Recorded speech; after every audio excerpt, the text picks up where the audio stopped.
Hello students. बच्चों, मैं आज आपके लिए प्रायिकता के महत्वपूर्ण प्रश्न लेकर के आया हूँ।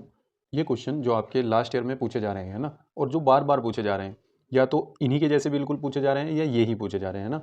तो अगर आप इनको अच्छे से कर लेंगे तो आपके प्रायिकता में ठीक ठाक क्या अच्छे नंबर आ जाएंगे, ठीक है ना। 2-3 क्वेश्चन आते हैं इसके, एक शॉर्ट में आएगा और एक वेरी शॉर्ट में आएगा और एक लॉन्ग में भी आ सकता है, ठीक है ना। तो मुश्किल से जो है 12 से 15 नंबर की तो ये कम से कम आ ही जाती है ना। तो आप इसको जो है अच्छे से कर लें, और ये जो क्वेश्चंस मैं करा रहा हूँ इनको तो पक्का कर लें, ठीक है ना, क्योंकि इन्हीं में से आपको क्वेश्चन फंसने की पूरी पूरी उम्मीद है, ठीक है। चलिए देखते हैं इनको। देखिए बच्चों, पहला क्वेश्चन बहुत आसान है, शॉर्ट में पूछता है इसको। वो कह रहा है कि पी ऑफ ए की वैल्यू दे दी, पी ऑफ बी की वैल्यू दे दी, P of A intersection B की वैल्यू दे दी, और पूछ क्या रहा है P of B over A. बहुत आसान क्वेश्चन है। देखिए इसने जो कंडीशन दी है, मैं ये नहीं लिख रहा हूँ, जो जो उसने दे दिया है, ठीक है ना। आप जो गिवन है वो जरूर लिखना पहले क्वेश्चन में अपने। अब वो पूछ रहा है सीधा बी ओवर ए। बी ओवर ए क्या होता है? पी ऑफ, ये सशर्त प्रायिकता है ना, कंडीशनल प्रोबेबिलिटी। कंडीशनल प्रोबेबिलिटी क्या कहती है कि ऊपर तो इन दोनों का इंटरसेक्शन की प्रोबेबिलिटी लिखो, और नीचे नीचे वाले की प्रोबेबिलिटी लिख दो, बस पी ऑफ ए की प्रोबेबिलिटी।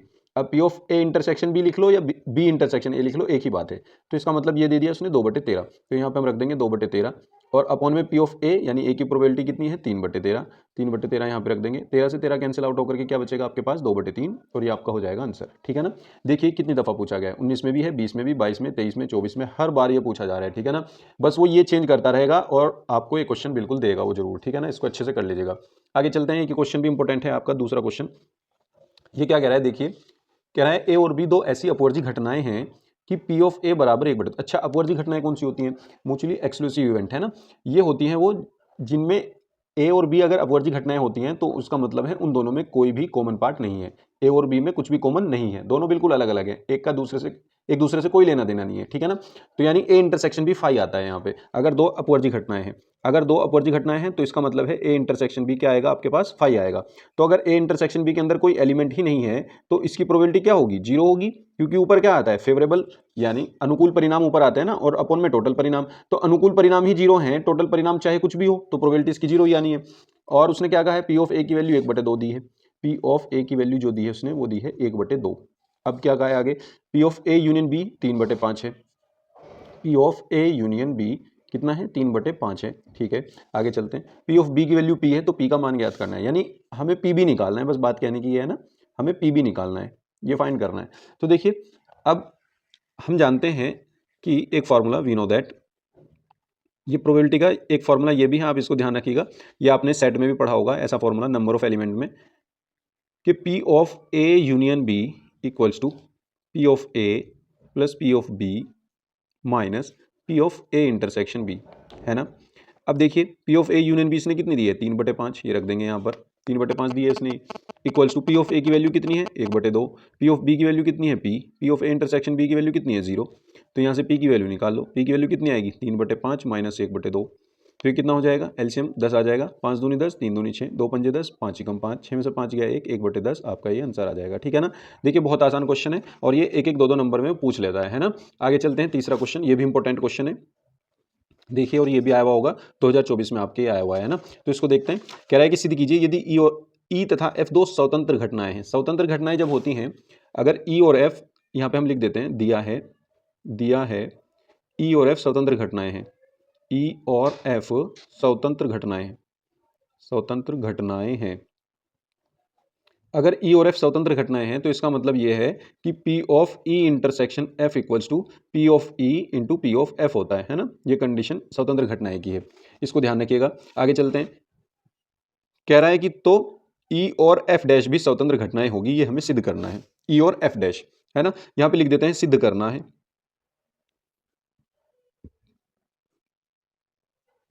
ई और एफ डैश भी स्वतंत्र स्वतंत्र घटनाएं हैं, ये हमें प्रूफ करना है। या ऐसे कह लो, दैट इज हमें ये प्रूफ करना है कि P of E intersection F dash equals to P of E multiply by P of F dash, हमें एक तरीके से ये प्रूफ करना है ना। तो देखिए इसका प्रूफ लेकर के हम चलते हैं। इसको कैसे प्रूफ करेंगे, बहुत आसान है, बस आप इसको देखिएगा। देखिए कैसे करेंगे इसको हम, सबसे पहले हमें ये लेकर के चलेंगे P of E intersection F dash, है ना। अब P E intersection F dash, ई इंटरसेक्शन एफ डैश होता है ई माइनस ई इंटरसेक्शन एफ। इसका मतलब हम इसको लिख सकते हैं P of E minus P of E intersection F. ये रूल्स आपके सेट चैप्टर में पढ़ाए जाते हैं ना। तो अगर आपने सेट चैप्टर अच्छे से नहीं किया होगा तो आपको हो सकता है इसमें कुछ थोड़ी सी दिक्कत आए, लेकिन आप इसको याद कर लीजिएगा, ठीक है ना। ई इंटरसेक्शन एफ डैश को हम ऐसे लिख सकते हैं ई माइनस ई इंटरसेक्शन एफ, और अगर ये होता है एफ इंटरसेक्शन ई डैश तो यहाँ पे एफ आ जाता और यहाँ पे ई इंटरसेक्शन एफ ही रहता, ठीक है ना। आगे चलते हैं। अब पी ऑफ ई की वैल्यू, पी ऑफ ई की वैल्यू तो कोई नहीं रखनी है, हमें पी ऑफ ई रखना है। P of E intersection F उसने दिया है P of E into P of F, इसको मैं समीकरण नंबर 1 मान लेता हूँ और यहाँ पे रख देता हूँ P of E multiply by P of F, समीकरण 1 से, ठीक है ना। पेपर में आपको अच्छे से साफ साफ सा लिखना है ताकि इंप्रेशन अच्छा पड़े, है ना, और टीचर को समझने में कोई दिक्कत ना हो। पी ऑफ ई कॉमन ले लिया हमने तो बचा 1 माइनस पी ऑफ एफ, और आप जानते ही हैं कि जब 1 में से किसी घटना के होने की प्रायिकता को घटाया जाता है तो उस घटना के ना होने की प्रायिकता आ जाती है, यानी ये आ जाएगा पी ऑफ एफ डैश, ठीक है ना। तो आपका यहाँ से क्या बना, P of E multiply by P of F dash, ठीक है। तो देखिए हम ये लेकर के चले थे और हमने ये प्रूफ कर दिया। तो यहाँ से क्या प्रूफ हुई बात, जहाँ से ये बात प्रूफ हुई कि ई और एफ डैश भी स्वतंत्र घटनाएं हैं। यहाँ पे आप बाद में ये लिख भी दो बात, है ना, अतः ई और एफ डैश भी स्वतंत्र घटनाएं हैं, एफ डैश भी स्वतंत्र घटनाएं हैं, ठीक है बच्चों। ये आपका कंप्लीट हो गया क्वेश्चन, आसान क्वेश्चन है और आ जाता है पेपर में, इसलिए आप इसको कर लीजिएगा, ठीक है ना। आपकी बुक में ये एग्जाम्पल है, ठीक है, आप इसको वहां से भी देख सकते हैं। आगे चलते हैं, नेक्स्ट क्वेश्चन। एक पासे को 2 बार उछाला गया और प्रकट हुई संख्याओं का योग 6 पाया गया। संख्या के 4 के न्यूनतम एक बार प्रकट होने की सहप्रतिबंध प्रायिकता ज्ञात करो। 22, 23, 24, देखो बार बार आ रहे हैं क्वेश्चन, है ना। तो ये क्वेश्चन इंपॉर्टेंट है, बहुत ज्यादा इंपॉर्टेंट है। वैसे तो ये सारे क्वेश्चन इंपॉर्टेंट है, आप ये कहोगे कि बार बार इंपॉर्टेंट कह रहा हूँ, इंपॉर्टेंट इसीलिए कह रहा हूँ क्योंकि ये सारे ही क्वेश्चन इंपॉर्टेंट है ना, और ये क्वेश्चन भी बार बार आ रहा है। तो इस क्वेश्चन को हम देखेंगे। देखिए इसको हम कैसे करेंगे, ये क्वेश्चन हमारा 4th क्वेश्चन है ना, इसको मैं थोड़ा ऊपर कर लेता हूँ। देखिए एक पासे को 2 बार, एक मिनट, देखिए एक पासे को 2 बार उछाला गया और प्रकट हुई संख्याओं का योग 6 पाया गया। संख्या 4 के न्यूनतम एक बार प्रकट होने की सहप्रतिबंध प्रायिकता ज्ञात कीजिए। यानी 2 घटनाएं हैं और इनको सहप्रतिबंध होने की प्रायिकता हमें ज्ञात करनी है। तो हम पहले घटनाएं मान लेते हैं, माना घटनाएं। अब इसमें क्या होता है, एक घटना तो वो पूछता है कि उसकी प्रायिकता बताओ, और एक घटना वो दी हुई होती है ना। तो इसने कहा प्रकट हुई संख्याओं का योग 6 पाया गया और इसकी हमें प्रायिकता निकालनी है। तो ये देखिए ये क्वेश्चन जो हमने किया था ये सहप्रतिबंध प्रायिकता का था। यहाँ पे ए घटना हो चुकी है और बी के होने की प्रायिकता हम निकाल रहे हैं। इसी तरीके से यहाँ पे जो घटना हम ये मानेंगे ना, संख्याओं का योग 6 होना, 6 पाया गया, तो ये वाली हम घटना मानेंगे जो हो चुकी, इसको नीचे रखेंगे, और जिसकी हमें निकालनी है संख्या 4 के न्यूनतम एक बार प्रकट होने की सहप्रतिबंध प्रायिकता, जिसकी हमें निकालनी है वो ऊपर रखेंगे। तो हमने 2 घटनाएं मानी, ई घटना हमारे पास हुई, माना घटनाएं, संख्याओं का योग 4 आना, संख्याओं का योग 6 आना, 6 आना, ये तो हमने ई घटना मान ली। और एफ घटना क्या है, संख्या 4 के न्यूनतम एक बार प्रकट होना, यानी संख्या 4 का न्यूनतम एक बार आना, संख्या 4 न्यूनतम एक बार आना, न्यूनतम एक बार आना। अच्छा एक बार और, सबसे पहले तो हमें क्या देखना है, एक पासे को 2 बार उछाला गया है तो इसका सैंपल स्पेस क्या बनेगा, यानी प्रतिदर्श समष्टि इसकी क्या बनेगी। तो आप सबसे ऊपर बनाओगे, ठीक है ना, वो मैं यहाँ पे बना देता हूँ, लेकिन आप उसको सबसे ऊपर बनाओगे सैंपल स्पेस को, ठीक है ना। सैंपल स्पेस में क्या होगा, अब एक पासे को आपने 2 बार उछाला तो क्या क्या पॉसिबिलिटीज हो सकती हैं। मान लीजिए आपको पहले पासे पर 1 मिला तो दूसरे पे क्या मिल सकता है, 1 मिल सकता है। अब 1 के साथ 2 भी मिल सकता है, 1 के साथ 3 भी मिल सकता है, 1 के साथ 4 भी मिल सकता है, 1 के साथ 5 भी मिल सकता है, 1 के साथ 6 भी मिल सकता है ना। इस तरीके से आपको दूसरे पासे पे भी 2, मान लो पहली पासे पे 2 मिल गया, है ना। ये तो हम सारी पॉसिबिलिटीज ले रहे हैं ना, इसलिए 2 मिल गया तो इसके साथ 1 भी आ सकता है, 2 भी आ सकता है, 3 भी आ सकता है। अब ये सारे तो हम लिखने से रहे, ठीक है ना। आप इसको ऐसे डॉट लगा लगा करके लिख सकते हैं, 6 1 और ये हो जाएगा 6 2 और ये हो जाएगा लास्ट में आपका 6 6, ठीक है ना। टोटल आपके कितने एलिमेंट बनेंगे, 6 यहाँ 6 यहाँ 6 यहाँ, 6 लाइन बनेंगी ऐसी और 6 एलिमेंट ऐसे कॉलम में, तो 36 हो गए हैं, है ना। यानी एक पासे पे 6 केस हैं तो 2 बार उछाला गया है तो 6 गुना 6 36 केस हो जाएंगे टोटल आपके, ठीक है ना। तो number of element in S कितने हो जाएंगे, 6 गुना 6, यानी आपके पास 36 एलिमेंट हो जाएंगे, ठीक है। अब ई के अंदर देखते हैं क्या पढ़ा है, कह रहा है कि संख्याओं का योग 6 आना, यानी जिन जिन संख्याओं को जोड़ करके, इन संख्याओं को जोड़ करके 6 आएगा वो एलिमेंट यहाँ पड़े हुए इसमें। तो देखियो इसमें कौन कौन से एलिमेंट मिलेंगे हमें। अब 1 के साथ क्या आया होगा कि इनका योग 6 हो जाए, 1 के साथ 5 आया होगा, है ना। 2 के साथ क्या आया होगा, 4 आया होगा, 3 के साथ 3 आया होगा, 4 के साथ 2 आया होगा, 5 के साथ 1 आया होगा, बस इसके अलावा तो कोई पॉसिबिलिटी नहीं है कि इनका योग 6 हो जाए, है ना। चलो एफ के अंदर क्या क्या हो सकता है, न्यूनतम संख्या 4 न्यूनतम एक बार आना। अब कम से कम एक बार तो 4 हो ही, उस पेयर में, है ना। तो 4 वाली तो सारी ही लाइन होंगी, 4 1 4 2 4 3, है ना, 4 4 4 5 4 6, और इसके साथ 4 6 के साथ एक ये भी होगा, एक के साथ इसका उल्टा भी हो सकता है 1 4, इसका उल्टा भी हो सकता है 2 4, इसका उल्टा भी हो सकता है 3 4, इसका उल्टा तो होगा नहीं क्योंकि ये तो यही है 5, इसका उल्टा हो सकता है 5 4, और इसका उल्टा हो सकता है 6 4, यानी ये सारी पॉसिबिलिटीज इसकी आ गई। इनमें कम से कम एक बार 4 तो है ही, है ना। इनके अलावा ऐसा कोई भी केस इसमें नहीं है जिसमें कम से कम 1 4 या हो सके ज़्यादा ज़्यादा 2 भी हों, है ना। तो ये आ गया। अब ई और एफ में हमने एलिमेंट देख लिए कि क्या क्या हो गए। अब हमें क्या करना है, हमें प्रायिकता निकालनी है संख्या 4 न्यूनतम एक बार आना, इसकी प्रायिकता निकालनी है। तो हमें प्रायिकता जो निकालनी है वो निकालनी है एफ की, और घटना जो ई हो चुकी वो आ जाएगा नीचे, ठीक है ना। तो इसका आ जाएगा probability of F intersection E upon P of नीचे आएगा ई इक्वल्स टू, अब ये फॉर्मूला इसमें भी चलता है, number of element in F intersection E upon number of element in E, है ना, सेम, क्योंकि इसके अपॉन में भी number of element in S आएगा, इसके अपॉन में भी number of element in S आएगा। मतलब मेरा कहने का मतलब ये है कि किसी भी सेट की या किसी भी घटना की आप जब प्रायिकता निकालते हो तो उसका फॉर्मूला क्या होता है, अनुकूल परिणाम बटे कुल परिणाम। तो ये अनुकूल परिणाम है, इसके बटे में कुल परिणाम आएगा number of element in S, S के अंदर अवयवों की संख्या।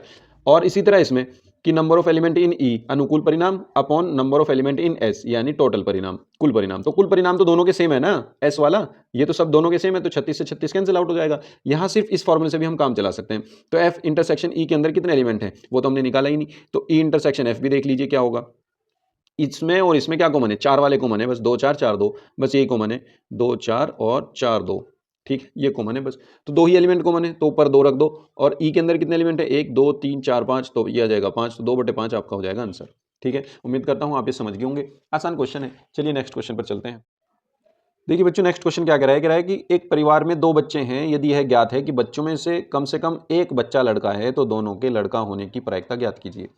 ये भी आसान क्वेश्चन है और बार बार ये क्वेश्चन आ भी रहा है, 19 में 20 में 22 में 23 में 24 में, है ना, किसी ना किसी सेट में ये क्वेश्चन आ ही जाता है। तो आप इसको अच्छे से कर लीजिएगा। और हाँ, इसका एक क्वेश्चन और भी है बिल्कुल इसके जैसा ही, बस उसमें वो बच्चा ये जो लड़का है ना, लड़का की जगह लड़की कर देता है बस, ठीक है ना, रहेगा क्वेश्चन सेम सा ही, तो आप उसको भी इजीली कर पाओगे फिर, ठीक है ना।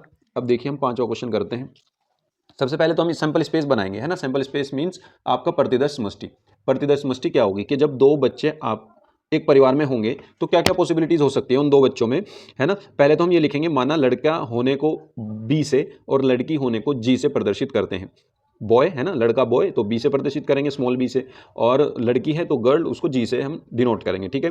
तो क्या हो सकता है, देखो दोनों बॉय हो सकते हैं, या एक बॉय एक गर्ल हो सकती है, या एक गर्ल एक बॉय हो सकता है, या दोनों गर्ल हो सकती है ना। यही तो टोटल पॉसिबिलिटीज़ हैं 2 बच्चों की, इसके अलावा और कोई पॉसिबिलिटीज़ तो नहीं होगी। अब आगे चलते हैं। अब उसने आगे क्या कहा है, उसने कहा है कि बच्चों में से कम एक बच्चा लड़का है, यह ज्ञात है, यानी ये गिवन कंडीशन है, और गिवन कंडीशन हमेशा अपोन में आती है ना। एक बच्चों में से कम एक बच्चा लड़का है, तो इसकी प्रोबेबिलिटी, इसको हम क्या मान लेंगे, चलो इसको मान लिया हमने घटनाएं, या घटना मान लेते हैं, माना घटनाएं ई। ई क्या है, बच्चों में कम से कम एक बच्चा लड़का है ना, ये क्या है ना, कम से कम एक बच्चा लड़का है, ठीक है। बच्चों में कम से कम एक बच्चा लड़का है, ये तो ये आ गया। और एफ घटना हमने क्या मानी, एफ घटना हमने ये दूसरी मानी, जो उसने कहा कि दोनों के लड़का होने की प्रायिकता ज्ञात करो। दोनों बच्चों के लड़का होने की प्रायिकता, दोनों के लड़का होने की प्रायिकता, दोनों बच्चों का लड़का होना, ये हमने दूसरी घटना मान ली, ठीक है ना। अब देखते हैं ई के अंदर कौन कौन से एलिमेंट आएंगे। बच्चों में कम से कम एक बच्चा लड़का है, अब कम से कम एक बच्चा लड़का है, उसमें ये भी आ जाएगा, ये भी आ जाएगा, और ये भी आ जाएगा। कम से कम तो इसमें एक बच्चा लड़का है ही, चाहे दोनों हो जाएं वो भी चल जाएगी बात। तो इसका मतलब बी बी भी आ जाएगा, बी जी भी आ जाएगा, और जी बी भी आ जाएगा, ठीक है ना। ये तो ई के अंदर हो गया। एफ के अंदर क्या कह रहा है, दोनों बच्चों का लड़का होना, दोनों बच्चों का लड़का होने का मतलब है इसमें बी बी कंडीशन, बस यही आ जाएगी, ठीक है ना। आगे चलते हैं नेक्स्ट पर। देखिए अब हमें ई इंटरसेक्शन एफ की भी जरूरत पड़ती है सशर्त प्रायिकता में, है ना। तो इन दोनों में कॉमन क्या है, सिर्फ बी और बी ही है ना। अब देखिए प्रायिकता किसकी पूछ रहा है, वो पूछ रहा है दोनों बच्चों का लड़का होना, इसकी प्रायिकता पूछ रहा है, तो ये ऊपर आएगा, और ये गिवन कंडीशन है तो ये नीचे आएगा, पी एफ ओवर ई। तो इसका क्या हो जाएगा, P F intersection E upon P of E, ठीक है ना। तो पी ऑफ एफ इंटरसेक्शन, देखो जो मैं ऊपर बात बता रहा था मैं यहाँ पे लिख देता हूँ आपके पास।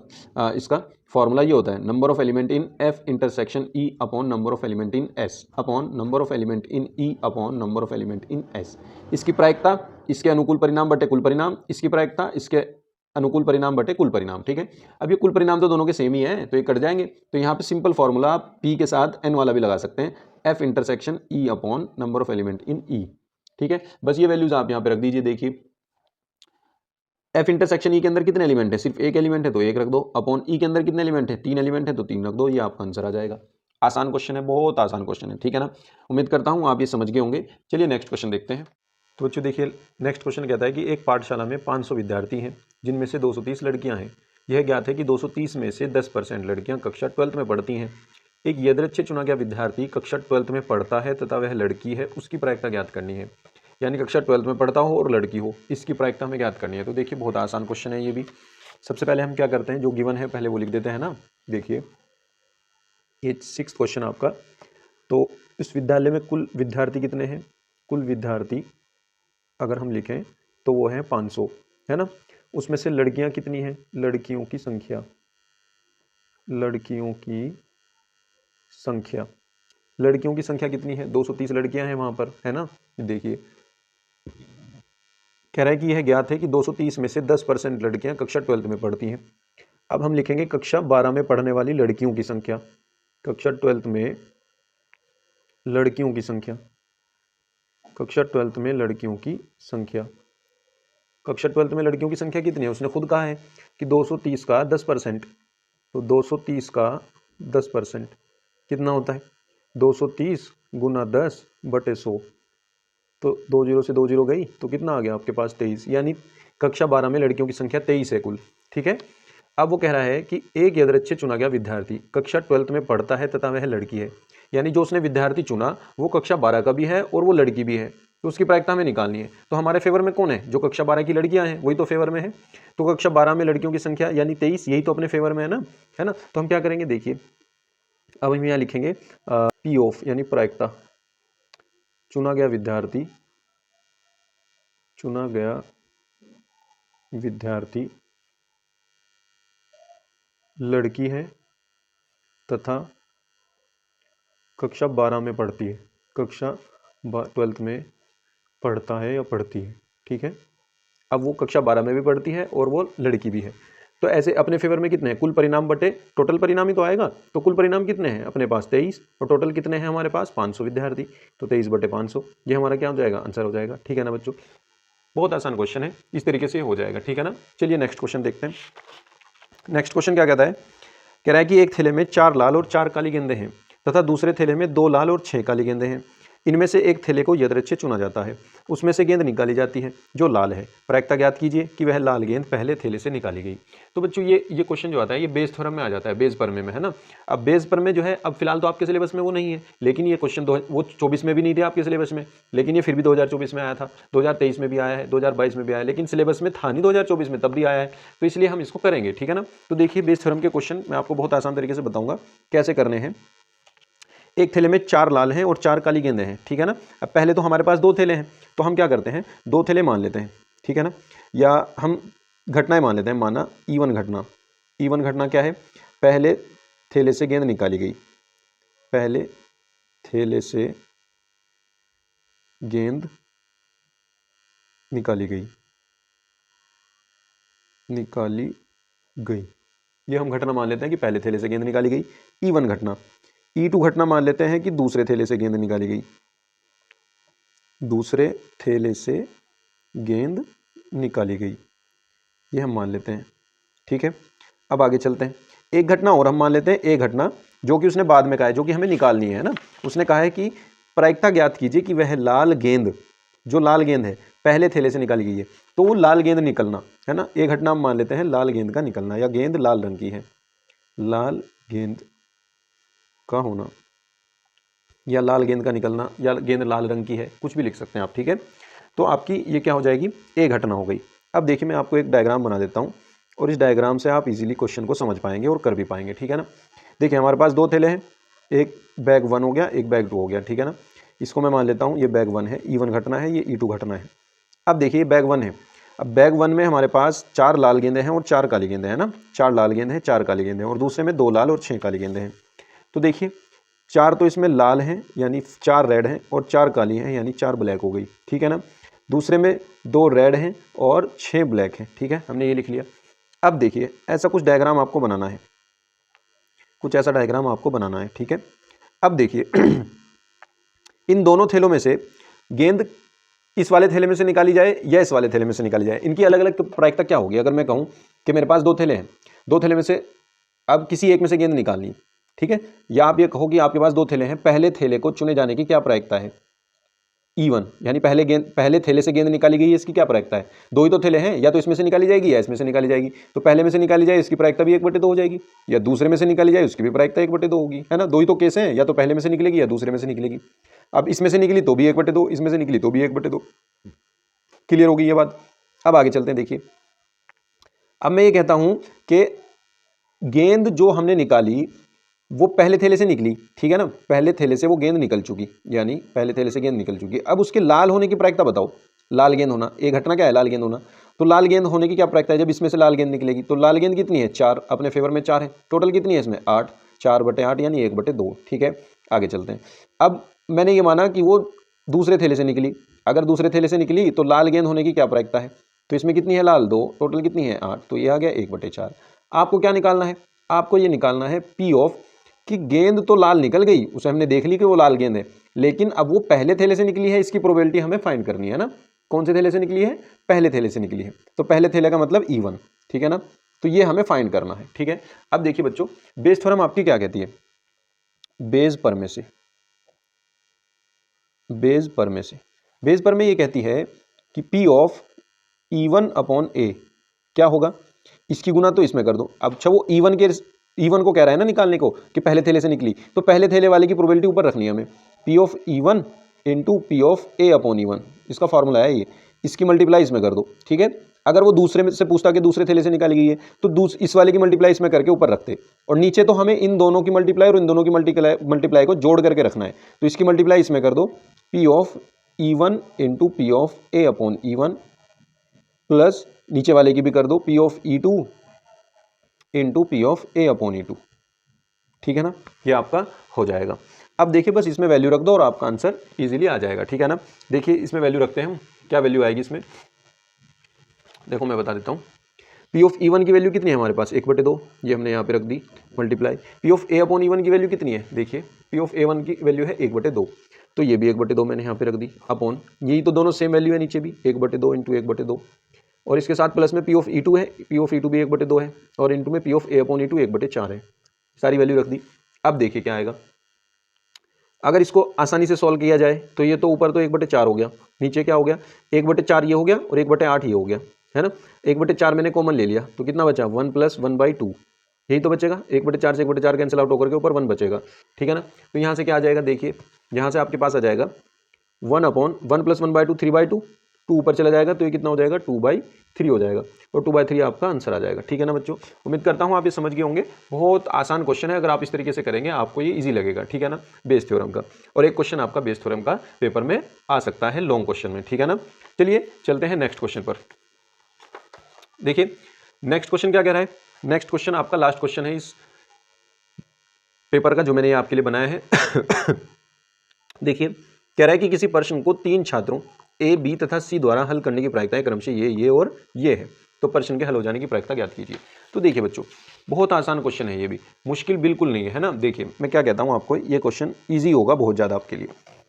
किसी प्रश्न को 3 छात्र A, B तथा C द्वारा हल करने की प्रायिकता ये है ना, यानी A द्वारा हल करने की प्रायिकता कितनी है 3/10, ठीक है, और B द्वारा हल करने की प्रायिकता कितनी है 1/5, 1/5 हो गई, और C द्वारा हल करने की प्रायिकता है 1/10, P ऑफ C यानी C द्वारा हल करने की प्रायिकता है 1/10। अब हम क्या करते हैं, इनके ना होने की प्रायिकता भी निकाल लेते हैं कि A पे हल ना हो, इसकी क्या प्रायिकता होगी P of A dash, P of A dash होगी 1 - P of A, 1 - P of A, यानी 1 में से 3/10 घटाएंगे 1 - 3/10, ये कितना हो जाएगा 10 - 3 7/10, ठीक है। इसी तरीके से P ऑफ B डैश निकाल लेते हैं 1 - P ऑफ B, 1 में से 1/5 घटाएंगे तो 4/5 आ जाएगा। आगे चलते हैं, इसी तरह P ऑफ C डैश निकाल लेते हैं, यानी C के सी से हल ना होने की प्रायिकता वो क्या होगी, 1 minus P of C, 1 minus 1/10, 10 में से 1 गया 7/10 है ना, 10 में से 1 गया सॉरी 9/10, ठीक है।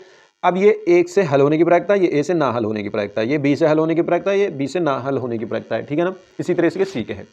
अब हमें क्या करना है, हमें ये निकालना है कि वो समस्या हल हो जाती है, यानी प्रश्न जो है हल हो जाने की प्रायिकता हमें निकालनी है। अब प्रश्न हल कब हो सकता है, देखो अगर हम टोटल केस देखें प्रश्न हल कब होगा, या तो ऐसा हो इनमें से कोई एक हल कर दे, चाहे वो ए हो चाहे वो बी हो चाहे वो सी हो, तब भी प्रश्न हल हो जाएगा। या फिर ऐसा हो इनमें से कोई दो हल कर दें उसको, तब भी वो हल हो जाएगा। या फिर ऐसा हो कि तीनों ही हल कर दें, तब भी हो जाएगा। और अगर तीनों ने ही हल ना किया है ना, देखिए हम क्या करते हैं, हम प्रश्न के हल ना होने की प्रायिकता निकालते हैं। प्रश्न के हल ना होने की प्रायिकता, प्रश्न का हल ना होना, इसकी क्या प्रायिकता होगी। अब प्रश्न हल ना होना इसका मतलब ना तो उसको ना तो उसे ए हल कर पाए, ना उसे बी हल कर पाए, ना उसे सी हल कर पाए, है ना। तभी तो हल नहीं होगा वो, जब तीनों ही हल ना कर पाए उसको, तभी वो हल नहीं होगा। अगर वो एक ने भी हल कर दिया तो प्रश्न हल माना जाएगा। तो अभी हम क्या कर रहे हैं, हम निकाल रहे हैं प्रश्न हल ना हो। ना हो मतलब ए ने भी ना किया हो, बी ने भी ना किया हो और सी ने भी ना किया हो, तो तीनों की मल्टीप्लाई आ जाएगी, ए ने भी ना किया हो और बी ने भी ना किया हो और सी ने भी ना किया हो, तो ना होने की प्रायिकता होगी। तो ये कितनी होगी, पी ऑफ ए डैश हो गया आपके पास 7/10, ये हो गया आपके पास 4/5 और ये हो गया आपके पास 9/10। ये सब हमने ऊपर यहाँ निकाल चुके थे, ठीक है ना।